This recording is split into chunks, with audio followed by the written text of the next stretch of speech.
হাসনাত আব্দুল্লাহ যে বক্তব্যটা দিয়েছে এটা একান্তই তার ব্যক্তিগত বক্তব্য, এটা বৈষম্য বিরোধী ছাত্র আন্দোলনের বক্তব্য নয়। আমি একদম স্পষ্ট, যদি আমি ভুল না বলি, দায়িত্ব নিয়ে বলছি, সেটা তার ব্যক্তিগত বক্তব্য।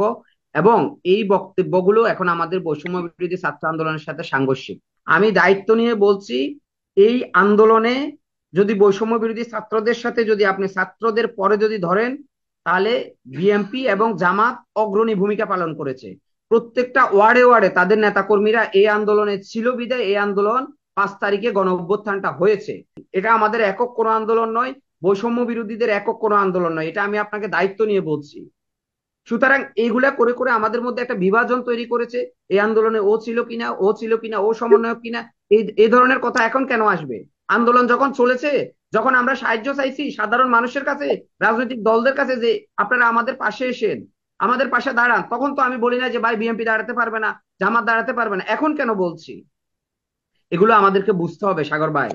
এই আওয়ামী লীগ সরকারের নেত্রী পালিয়ে গেছে, স্বৈরাচার খুনি হাসিনা পালিয়ে গেছে, কিন্তু তার দোসররা এখনো রয়ে গেছে।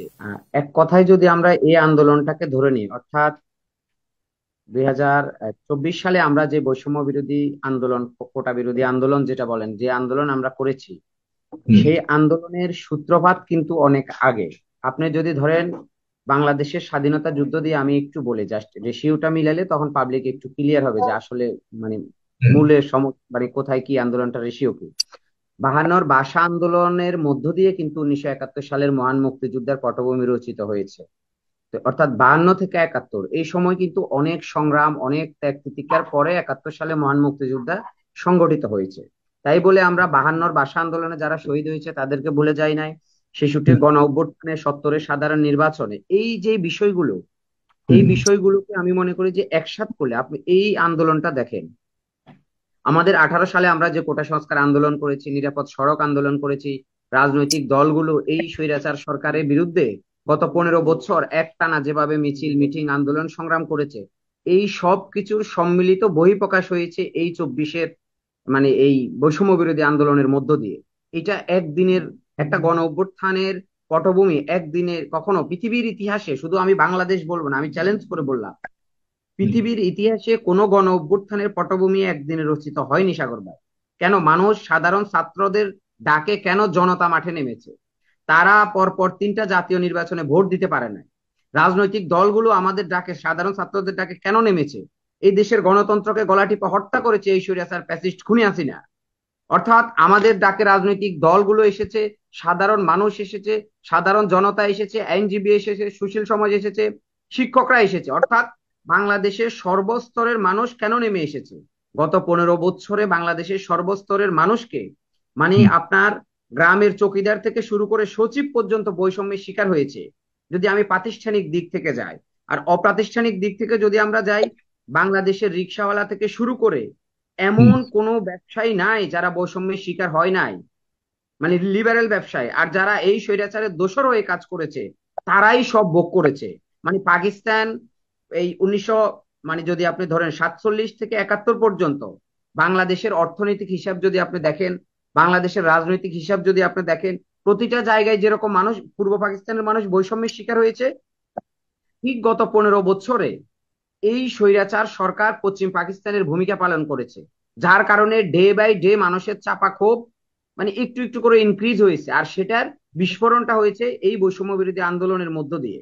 তা হুম। আমরা বলবো, এই আন্দোলনটা মানে একদিনের আন্দোলন না। এই আন্দোলনের মধ্য দিয়ে আমরা গত 15 বছরে গণতন্ত্রকামী প্রত্যেকটা মুভমেন্টকে আমরা মূল্যায়ন করব। প্রত্যেকটা, যতগুলো আন্দোলন হয়েছে, প্রত্যেকটা আন্দোলন আমাদের এই আন্দোলনের ভিত্তি ছিল। এই পরপর 3টা জাতীয় নির্বাচন না করার কারণে সাধারণ মানুষের ভোটাধিকার যখন হরণ করেছে, তখন মানুষ রাস্তায় নেমেছে, যারা ভোট দিতে পারে নাই তারা নেমেছে। যখন শিক্ষকদেরকে বিনা বিচারে চাকরি থেকে বের করে দেওয়া হয়েছে, সেই শিক্ষকরা এসেছে। যখন কোর্টে দলীয়করণ করা হয়েছে, তখন আইনজীবীরা আমাদের সাথে সাপোর্ট দিয়েছে। এক্স সেনা অফিসাররা, মানে রাওয়া ক্লাব যেভাবে আমাদেরকে, আপনি দেখেছেন যে লাস্টে আন্দোলনের সময়, লাস্ট বাংলাদেশের ইতিহাসে এই প্রথম, তারাও আমাদেরকে সাপোর্ট দিয়েছে। পুলিশের একটা অংশ সাপোর্ট দিয়েছে, মানে যারা রিটায়ার্ড। প্রত্যেকটা জায়গা থেকে মানুষ কেন সাপোর্ট দিয়েছে? এটা বৈষম্যের বিরুদ্ধে সম্মিলিত। শুধু শিক্ষার্থীরা বৈষম্যের শিকার হয় নাই, শুধু কোটা সংস্কার আন্দোলন না এটা, এটা শুধু শিক্ষার্থীদের আন্দোলন না। আমি দায়িত্ব নিয়ে বলছি, স্পষ্ট ভাষায় বলছি, এই আন্দোলনের প্রথম থেকে 5ই আগস্ট যখন বিজয় মিছিল করেছে, আপনি তখন দেখবেন ঢাকা মেডিকেলের ইমার্জেন্সি গেটের ভেতরে যখন পুলিশ আমাদেরকে গুলি করেছে, তখন সেখান থেকে আমরা মিছিল নিয়ে, বিজয় মিছিল নিয়ে বের হয়ে শাহবাগ পর্যন্ত এসেছি। সেই ভিডিওগুলো আছে। এটাই আমাদের মানে কেন্দ্রীয় মিছিল যদি আপনি বলেন, তাহলে প্রথম থেকে শুরু করি 5ই আগস্ট পর্যন্ত আমি সব সময় মাঠে ছিলাম। আমি শুধু এটাই বলবো যে দেখুন, এই যে আমাদের আন্দোলনটা, ছাত্র আন্দোলন যদি এটা হতো, এটা কখনো গণ অভ্যুত্থান হতো না। এটা কেন গণ অভ্যুত্থান হয়েছে? ছাত্রদের সাথে যখন জনতা মিলে গেছে, ছাত্র জনতার গণ অভ্যুত্থান। আমার ভাষাটা স্পষ্ট আপনি বলবেন। যদিও বৈষম্য বিরোধী ছাত্র আন্দোলন বলা হয়, কিন্তু ল্যাঙ্গুয়েজটা হবে বৈষম্য বিরোধী ছাত্র জনতার আন্দোলন। এই জনতার মধ্যে রাজনৈতিক দল আছে, এই জনতার মধ্যে শিক্ষক সমাজ আছে, এই জনতার মধ্যে আইনজীবী সমাজ আছে, এই জনতার মধ্যে শিল্পী সমাজ আছে। অর্থাৎ প্রত্যেকের সম্মিলিত একটা প্রচেষ্টা। হয়তো এদেশে শুনেন, ভাষা আন্দোলন যখন হয়েছে তখন সাধারণ শিক্ষার্থীরা ডাক দিয়েছে। মুক্তিযুদ্ধের সময় আপনি দেখেন শিক্ষার্থীদের ভূমিকা প্রত্যেকটা গণতান্ত্রিক আন্দোলনে থাকবে। কিন্তু তাদের সাথে যারা, আমাদের যারা দেশের সাধারণ দেশের মানুষ, বিশেষ করে আপনি যে দুইটা দলের কথা বলছেন, আমি দায়িত্ব নিয়ে বলছি, এই আন্দোলনে যদি বৈষম্য বিরোধী ছাত্রদের সাথে যদি আপনি ছাত্রদের পরে যদি ধরেন, তাহলে বিএনপি এবং জামাত অগ্রণী ভূমিকা পালন করেছে। প্রত্যেকটা ওয়ার্ডে ওয়ার্ডে তাদের নেতাকর্মীরা এই আন্দোলনে ছিল, বিদায় এই আন্দোলন 5 তারিখে গণ অভ্যুত্থানটা হয়েছে। যদি জামাত এবং বিএনপি এই আন্দোলনে সহযোগিতা না করতো, এই আন্দোলনটা 5 তারিখে বিজয়টা হতো না অন্তত। এটা আমি আপনাকে দায়িত্ব নিয়ে বলছি, জেনে বলছি। সুতরাং ছাত্র জনতার যখন একটা সম্মিলিত বহিঃপ্রকাশ, আমি দেখেন হুম। যাত্রাবাড়িতে যে আন্দোলনটা হয়েছে, সবচেয়ে বেশি গণহত্যা হয়েছে যাত্রাবাড়িতে। সেখানে যে মানুষের যে ঢল নেমেছে, তারা কারা? সাধারণ মানুষ। রামপুরে যদি আপনি দেখেন শিক্ষার্থীদের সাথে সাধারণ মানুষ, উত্তরায় যদি দেখেন শিক্ষার্থীদের সাথে, মানে আমার মানে বাসা থেকে মা বোনেরা পর্যন্ত নেমে এসেছে এই আন্দোলনে। এটা একটা গণবিপ্লব, এটা শুধু শিক্ষার্থীদের বিপ্লব নয়। তো এখানে যারা যারা আমাদের সাথে ছিল, প্রত্যেকের অবদানকে আমাকে স্বীকার করতে হবে। গত 15 বছরে এই সরকার একদলীয় শাসন ব্যবস্থা কায়েম করেছে। যতগুলো রাজনৈতিক দল তার বিরুদ্ধে আন্দোলন করেছে, প্রত্যেককে আমরা এই আন্দোলনের অংশীদার মনে করি। এটা আমাদের একক কোনো আন্দোলন নয়, বৈষম্য বিরোধীদের একক কোনো আন্দোলন নয়। এটা আমি আপনাকে দায়িত্ব নিয়ে বলছি। সুতরাং এইগুলা করে করে আমাদের মধ্যে একটা বিভাজন তৈরি করেছে। এই আন্দোলনে ও ছিল কিনা, ও ছিল কিনা, ও সমন্বয়ক কিনা, এই ধরনের কথা এখন কেন আসবে? আন্দোলন যখন চলেছে, যখন আমরা সাহায্য চাইছি সাধারণ মানুষের কাছে, রাজনৈতিক দলদের কাছে, যে আপনারা আমাদের পাশে এসেন, আমাদের পাশে দাঁড়ান, তখন তো আমি বলি না যে ভাই বিএনপি দাঁড়াতে পারবে না, জামাত দাঁড়াতে পারবে না। এখন কেন বলছি? এগুলো আমাদেরকে বুঝতে হবে সাগর ভাই। এই আওয়ামী লীগ সরকারের নেত্রী পালিয়ে গেছে, স্বৈরাচার খুনি হাসিনা পালিয়ে গেছে, কিন্তু তার দোসররা এখনো রয়ে গেছে। তারা আমাদেরকে ডিভাইড অ্যান্ড রোল অ্যান্ড, মানে ডিভাইড অ্যান্ড রোল, অর্থাৎ ব্রিটিশ সরকার এই বাংলাদেশকে 100 বছরের উপরে শাসন করেছে, শুধু বাক করো শাসন করো, সেই নীতি আওয়ামী লীগ এবং রয়ের মধ্যে আছে। তারা আমাদের ঐক্যকে বিনষ্ট করে, আমাদেরকে ভাগ ভাগ করে ছোট ছোট অংশে আমাদেরকে শাসন করতে চায়। আওয়ামী লীগ আবার ফিরে আসতে চায় বিভিন্ন নামে।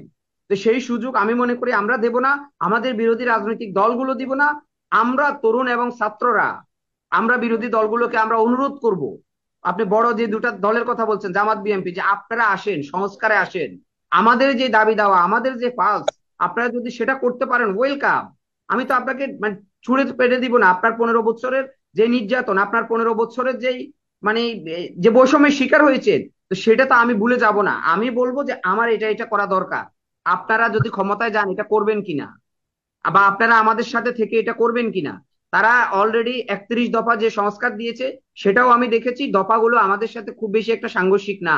যদি তারা সত্যিকার অর্থে 31 দফা যদি বাস্তবায়ন করে, আমার দেশের রাজনীতিতে গুণগত পরিবর্তন আসবে বাংলাদেশে।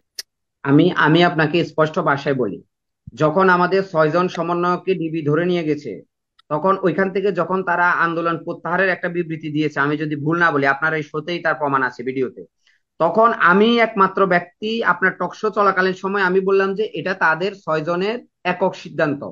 এর সাথে সাধারণ মানুষ এবং সাধারণ ছাত্র জনতা রাইট, রাইট, আন্দোলনকারীদের রাইট, কোনো স্পষ্ট। সম্পর্ক নেই। আমি হুম। দায়িত্ব নিয়ে তখন এই কথা বলেছি, কিন্তু আমরা ভুলে পরবর্তীতে যাই এগুলি, কিন্তু এগুলি তারা, কয়েকদিন আগের ঘটনা, রাইট? হ্যাঁ।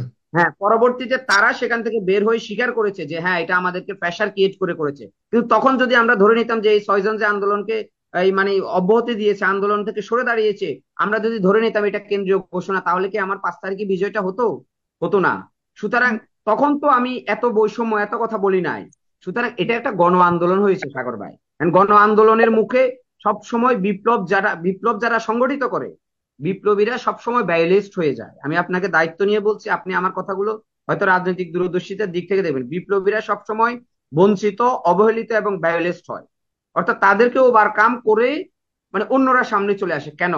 বিপ্লবীরা সবসময় ভুল করে এবং তারা মনে করে যে, যেমন দেখেন এই আন্দোলন যখন হয়েছে, যখন আমরা ডাক দিয়েছি, সাধারণ মানুষ যেভাবে রাস্তায় নেমেছে, এখন আমরা ডাক দিলে কি সেরকম নামবে? হুম। ছাত্ররা নামবে? সাধারণ মানুষ নামবে? নামবে না।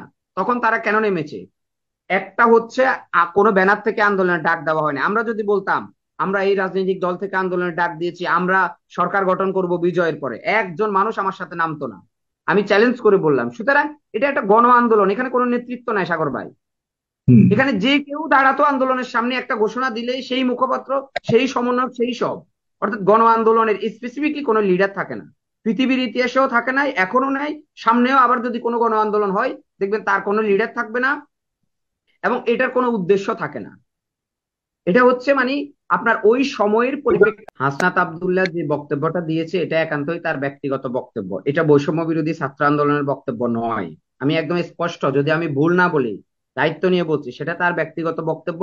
এবং এই বক্তব্যগুলো এখন আমাদের বৈষম্য বিরোধী ছাত্র আন্দোলনের সাথে সাংঘর্ষিক, যদি আমি ভুল না বলি। কেন সাংঘর্ষিক? কারণ আমরা এখন বিজয়ের পরে সবাই মিলে দেশ গঠন করব। কারো অবদান অস্বীকার করে, কাউকে ছোট করে, কাউকে ছুঁড়ে ফেলে দিয়ে আমি আমি আমার মতো করে করব, এটা হয় না ভাই। বিপ্লবের পরে যখন মুক্তিযুদ্ধের পরে মুক্তিযোদ্ধারা কিন্তু সবাইকে নিয়ে দেশটাকে আবার নতুন করে গড়েছে, কাউকে বাদ দিয়ে না। হুম। বঙ্গবন্ধু কিন্তু এই জামাত ইসলামকে সাধারণ ক্ষমা করে দিয়েছে। কেন? তখন যে বাংলাদেশে যে পরিস্থিতি ছিল, একটা গ্রুপকে বাদ দিয়ে কোনো কিছু করা যায় না। সুতরাং এই আন্দোলনে রাজনৈতিক দল হিসেবে বিশেষ করে বিএনপি এবং জামাত উদারতার পরিচয় দিয়েছে এবং তারা আমাদের পাশে দাঁড়িয়েছে। তারা প্রত্যেকটা ওয়ার্ডে, প্রত্যেকটা ইউনিয়নে সরব ভূমিকা পালন করেছে, যার কারণে 5 তারিখের বিজয়টা সম্ভব হয়েছে। ছাত্রদের সাথে কাঁধে কাঁধ মিলিয়ে তারা আন্দোলন করছে। এটা আপনাকে অস্বীকার করলে তো চলবে না। মানে এটা একদম ওকে। স্পষ্ট ভাষায় আমি বলছি, কারণ আমি আমি যারা ছিল আন্দোলনে, শাহবাগ বলেন, প্রত্যেকটা জায়গায় বলেন, ছাত্র দলের ছেলেরা ছিল, শিবিরের ছেলেরা ছিল, আমাদের বিরোধী যুগপৎ আন্দোলনের প্রত্যেকটা রাজনৈতিক দলের ছাত্র সংগঠন মাঠে ছিল এবং তারা দায়িত্ব নিয়ে মাঠে ছিল, সামনে ছিল। এটাকে যদি আমি ভুলে যাই তাহলে তো হবে না। ফাইন। আমাদের জুনাইদ সাকিবের একজন শহীদ হয়েছে,